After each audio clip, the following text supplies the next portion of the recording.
Verdade, devocional de 21 de junho. A bendita esperança dos filhos de Deus. Porque para mim tenho por certo que os sofrimentos do tempo presente não podem ser comparados com a glória a ser revelada em nós. Romanos 8:18. O mundo fala muito de esperança, mas a esperança segundo o espírito do mundo é uma esperança vã, por pelo menos 3 razões. A primeira é que se trata de uma vaga expectativa e não de uma certeza. Não há pensamento positivo ou qualquer alegada lei da atração que nos traga a certeza incontestável de dias melhores. Quantos ao final do ano passado não se valeram de tantos ritos de passagem ou de tantas palavras positivas com o fim de atrair boas coisas para 2020, mas tiveram suas expectativas frustradas por essa pandemia? E sem entrar no mérito da questão, quantos outros não esperavam coisas melhores para a nossa nação no âmbito político e socioeconômico, com a mudança de governo, e não estão frustrados com o acirramento da crise política e institucional? Tais fatores comprovam a natureza incerta do futuro da perspectiva do mundo. Uma segunda razão por que a esperança, segundo o espírito do mundo, é vã, é porque se trata de uma esperança limitada às coisas desta vida, a ilusória expectativa de um mundo melhor. Em terceiro lugar, a mentalidade deste mundo fundamenta sua esperança em fatores temporais, como a ciência, a política ou a riqueza. No entanto, a Escritura declara vãs todas estas coisas. Em 1 Coríntios 1, 19 e 20, por exemplo, está escrito da sabedoria deste mundo: destruirei a sabedoria dos sábios e aniquilarei a inteligência dos instruídos. Onde está o sábio? Onde o escriba? Onde o inquiridor deste século? Porventura não tornou Deus louca a sabedoria do mundo? No âmbito político, somos igualmente alertados no Salmo 146, versos 3 e 4. Não confieis em príncipes nem nos filhos dos homens, em quem não há salvação. Sai-lhes o espírito e eles tornam ao pó. Nesse mesmo dia perecem todos os seus desígnios. Por fim, exorta-nos a palavra de Deus quanto à esperança na riqueza, em 1 Timóteo 6,17. Exorta aos ricos do presente século que não sejam orgulhosos, nem depositem a sua esperança na instabilidade da riqueza, mas em Deus, que tudo nos proporciona ricamente para nosso aprazimento. A esperança cristã, tendo o seu fundamento no Evangelho de Cristo, é de outra natureza. Neste capítulo 8 de Romanos, especialmente a partir do verso 18, Paulo vislumbra o estágio final da salvação, o alvo para o qual a esperança cristã aponta: a glorificação dos filhos de Deus.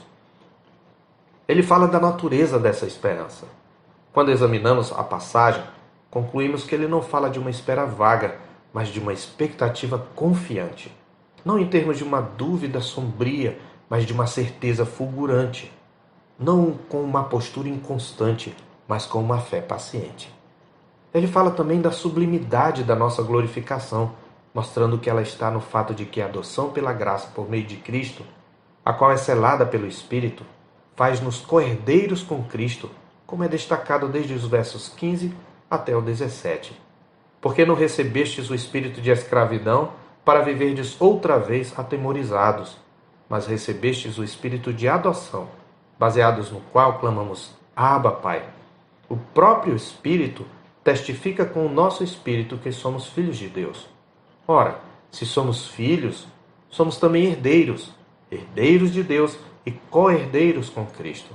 Se com Ele sofremos, também com Ele seremos glorificados. Veja que a certeza nos é garantida pelo testemunho interior do Espírito Santo que, com a Escritura e pela Escritura, testifica com o Espírito dos salvos que eles são filhos de Deus. E quanto mais eles sofrem por amor de Cristo, tanto maior será a glória partilhada. Mas como nos diz o verso 18 já lido, a glória futura será infinitamente maior do que os sofrimentos presentes. Segundo a Escritura, na glorificação herdaremos a plenitude da condição de filhos. Herdaremos também uma nova terra. Herdaremos até mesmo um corpo glorificado, semelhante ao de Cristo. É por isso que Paulo fala que gememos aguardando a redenção do nosso corpo, no verso 23. Por fim, herdaremos um caráter perfeito, o caráter de Cristo, como está escrito no verso 29. Porquanto aos que de antemão conheceu, também os predestinou para serem conformes à imagem de seu Filho, a fim de que ele seja o primogênito entre muitos irmãos. A expectativa dessa bendita esperança da glorificação se expressa em um triplo gemido. Primeiro, a criação geme por nossa glorificação. É o que está escrito nos versos 19 a 22. Ela geme com expectativa ansiosa e persistente, aguardando a revelação dos filhos de Deus no dia de Cristo. Ela geme por causa da frustração, escravidão e decadência que foi submetida na queda do homem. Ela geme esperando a sua libertação na glorificação dos filhos de Deus, e faz isto com dores como de parto. Mas nós também gememos por nossa glorificação, diz-nos o verso 23, e gememos porque temos as primícias do Espírito, isto é, todo aquele que é nascido de novo em Cristo já experimentou um antegozo das bênçãos vindouras em seu coração, aquela paz que excede todo o entendimento em momentos de incerteza, aquela alegria indizível e cheia de glória, mesmo em momentos tenebrosos. Mas a experiência de estar no mundo caído nos leva a gemer em nosso íntimo, pois ainda sofremos com a presença do pecado e suas consequências. Gememos aguardando a consumação da salvação, mas ao mesmo tempo gememos com esperança e paciência. E Deus nos assiste em nossa fraqueza, pois o próprio Espírito de Deus geme por nossa glorificação, intercedendo por nós sobremaneira, como nos diz o verso 26. O alvo de sua intercessão é nos conformar a Cristo. Assim ele nos auxilia em nossa fraqueza, intercedendo segundo a vontade do Pai. Quando sairmos dessa situação, o mundo não será um paraíso. Outras calamidades virão. Podemos até, pela graça e misericórdia de Deus, sair também da crise política em que estamos. Mas nunca chegaremos a uma sociedade utópica de qualquer natureza neste mundo.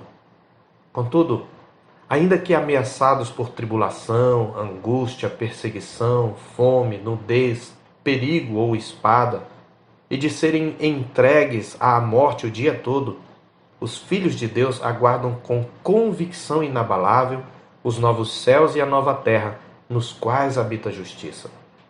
Esta bendita certeza é o que os leva a afirmar no meio do caos, porque eu estou bem certo de que nem a morte, nem a vida, nem os anjos, nem os principados, nem as coisas do presente, nem do porvir, nem os poderes, nem a altura, nem a profundidade, nem qualquer outra criatura poderá separar-nos do amor de Deus que está em Cristo Jesus, nosso Senhor. Eu sou o pastor Marcos Augusto, pastor da Terceira Igreja Presbiteriana de Boa Vista, em Roraima. Tenha um bom dia na paz do Senhor Jesus.